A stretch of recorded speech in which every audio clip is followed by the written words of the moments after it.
O doutor Juliano Pessoa, como eu havia anunciado, é advogado especialista em direito médico. Lei regulamenta a telemedicina no Brasil. Pelo menos a princípio é o tema aqui da nossa entrevista. O doutor Juliano está aqui exatamente para esclarecer. Bom dia, bem-vindo.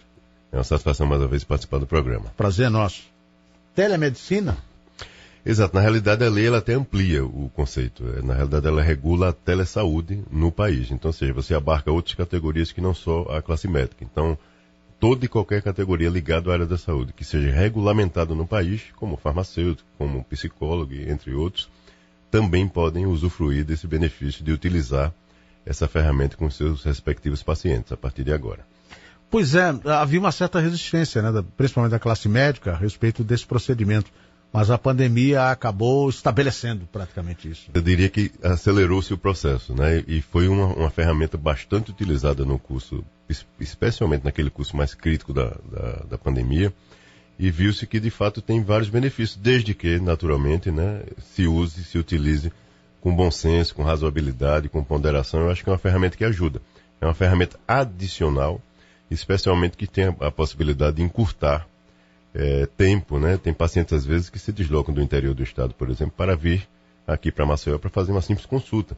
Essa consulta pode ser feita utilizando a ferramenta da teleconsulta hoje, por meio da telemedicina. Então, ou seja, acho que ajuda bastante, desde que não se tente substituir a consulta presencial, Rogério, que permanece sendo não só reconhecida pelos conselhos respectivos, bem como pela legislação, como ainda a consulta padrão ouro para que o profissional de saúde atenda o seu paciente. Então ou existem situações específicas e que obrigam a realização de uma consulta presencial e essas situações excepcionais para os recursos da telesaúde?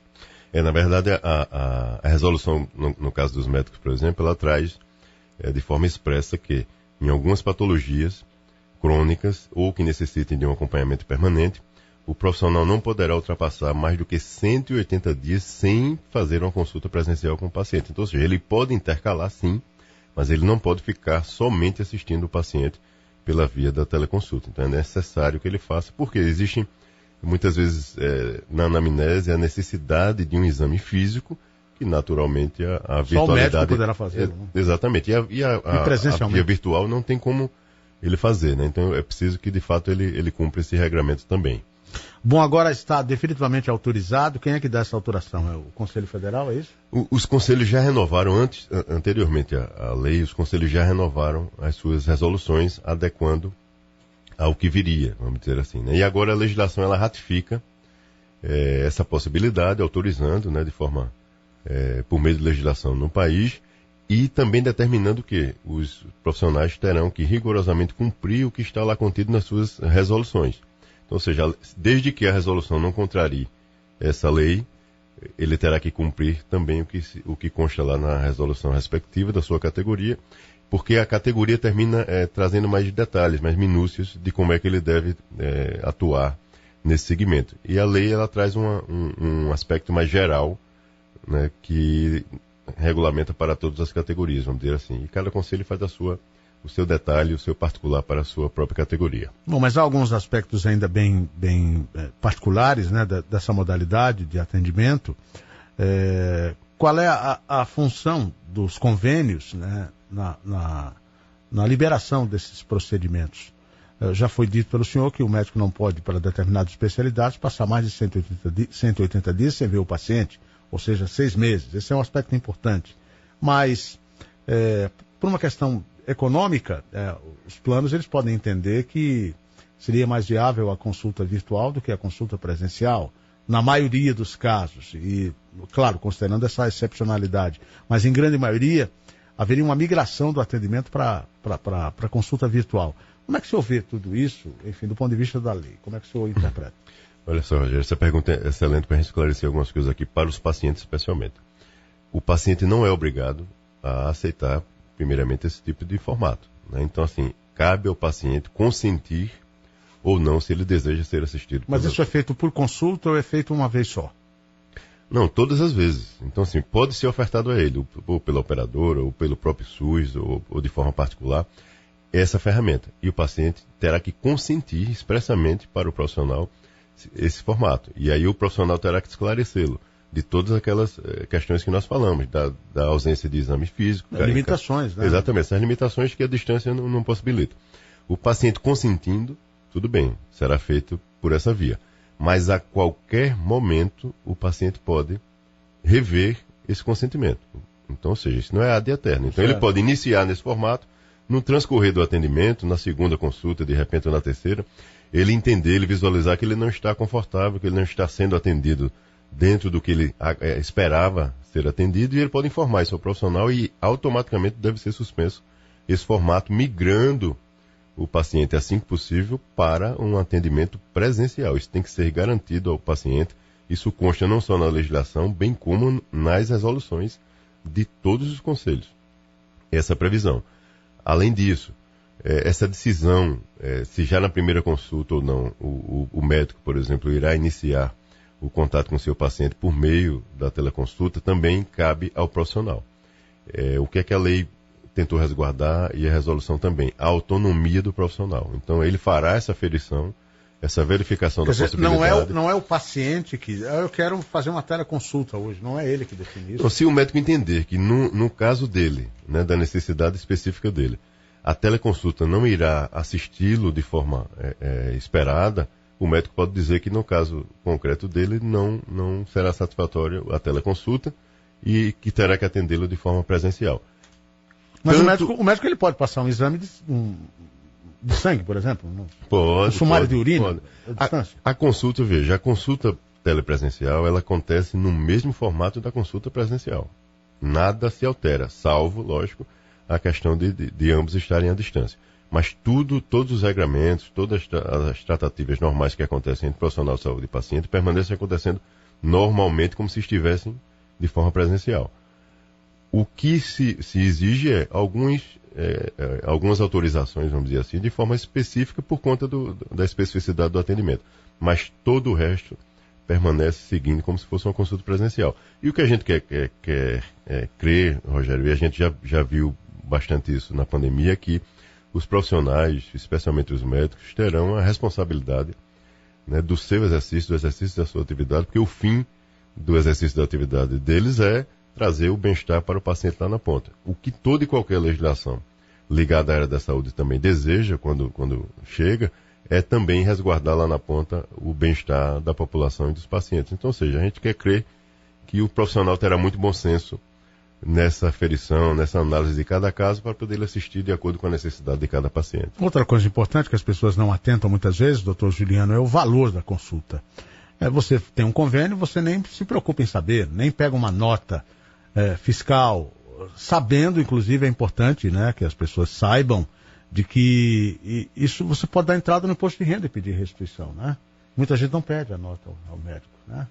Existe uma prática, vamos dizer assim, de não se exigir recibo ou nota nesse tipo de consulta, salvo quando ele deseja, muitas vezes, solicitar o reembolso. Para fins do reembolso. Exatamente. Fora isso, ele não as pessoas têm o direito, e muitas possuem valores, inclusive, a restituir e não pedem.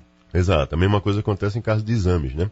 No curso da pandemia, várias pessoas tiveram que repetir inúmeras vezes o teste para a Covid e pôde ser deduzido no imposto de renda. E ele não tinha comprovante, né, de que fez. Perfeito, né? Perfeito. Importante fazer esse alerta. E assim, é interessante a gente trazer também aqui, Rogério, a necessidade que os profissionais, as instituições especialmente, terão que ter no sentido do sigilo dessas informações. Por que eu digo isso? A gente está falando muito da pandemia, e durante a pandemia era natural a gente ver profissionais fazendo consultas virtuais por meio de um aplicativo de mensagem. Aliás, isso é possível? Hoje não mais. Hoje, tanto a legislação como as resoluções, especialmente, elas exigem uma plataforma específica para um WhatsApp para consulta? Exatamente. Isso não funciona mais hoje. Pode existir profissionais que ainda estejam utilizando essa ferramenta? Pode, mas isso não é o recomendado e ele poderá suportar, de repente, algum tipo de processo administrativo por infração ética, né? Porque o Conselho determina expressamente que tem que ser por uma plataforma. Por que esse rigor? Para se garantir a segurança dos dados. São dados sensíveis.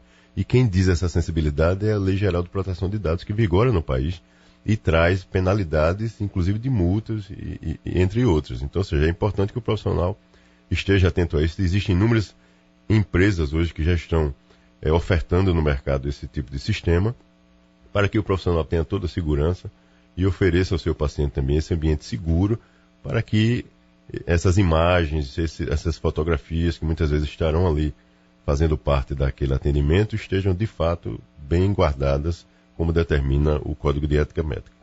Bom, como todo regramento, isso exige tempo para ser implantado de forma definitiva ou é imediato? Não, a lei já está vigorando a partir da sua publicação, exatamente. Os profissionais, em tese, já devem estar habituados com isso, Rogério, porque, como eu falei, antes da legislação chegar, os conselhos já atualizaram as suas resoluções, né? Então não há nenhuma novidade do ponto de vista prático para os profissionais. Então é só importante que ele é mais uma ferramenta legislativa, vamos dizer assim, que ajuda nessa relação entre profissional de saúde e paciente, do ponto de vista de se ter ali todos os detalhes de como esse procedimento, como essa assistência deve ser oferecida. Nada de novo, assim, no sentido de... A novidade, eu diria, que a legislação traz, que é bem interessante, que algumas resoluções eram carentes, no sentido do médico, por exemplo, não precisar de uma segunda inscrição, ou seja, de uma inscrição suplementar, para ele atender um paciente em outro estado. Então isso é muito interessante, né? Não deixa de ser. Ele está aqui em Alagoas, pode assistir um paciente em Pernambuco, na Paraíba, em São Paulo, ou seja, em qualquer lugar dentro do território nacional, e ele não precisará ter uma segunda inscrição. Então isso é bem interessante. Isso torna, por exemplo, a entrega de prescrições e documentos, atestados e relatórios mais rapidamente? Sim, ele pode fazer prescrição e encaminhar isso pela via virtual, só que ele terá que utilizar conforme a também... plataforma oficial. Exato, e o certificado digital, né? Então, na pandemia também nós tínhamos aquelas receitas digitalizadas, é diferente, né? Sim. O que ele vai fazer é uma receita digital, de fato, utilizando o certificado, né, com codificação ICP Brasil, e aí sim terá validade e será feita normalmente nos estabelecimentos farmacêuticos. Perfeito. Algo mais que o senhor queira colocar a respeito do tema? Não só isso, eu todas acho que... as especialidades? Todas. Na realidade, todas as médicos, categorias. Psicólogos, psiquiatras. Exatamente. Todas as categorias que são regulamentadas no país. Farmacêuticos. Exatamente. Estão aí com a possibilidade de fazer esse tipo de assistência. E é importante só que ele visualize a lei, visualize também a sua resolução específica, né? Porque o seu conselho aqui detalha alguma especificidade da categoria. E que o paciente, naturalmente, se sentir seguro, que ele entre nos sites, né, dos respectivos conselhos, procure informação sobre aquele profissional, porque, como nós falamos, ele pode ser assistido tanto por um médico aqui do nosso estado, como um médico de outro estado. Especialmente esse médico de um outro estado, se ele não o conhece, se não for uma recomendação de alguém que já se tratou com aquele profissional, que ele busque dentro do Conselho Federal de Medicina, no site, você pode buscar qualquer médico dentro do território nacional. Então é importante que ele faça isso. Muito bem, doutor Juliano. Lhe agradeço profundamente pela participação aqui no Ministério do Povo e que essa seja mais uma de tantas nesse ano de 2023. Obrigado. Eu que agradeço a satisfação e estarei sempre à disposição. Um bom ano para todos. Muito obrigado, então, a este competente profissional da advocacia conosco aqui no Ministério do Povo, participando ativamente aqui do nosso programa durante o ano de 2022 e agora também em 2023, doutor Juliano Pessoa, advogado especialista em direito médico.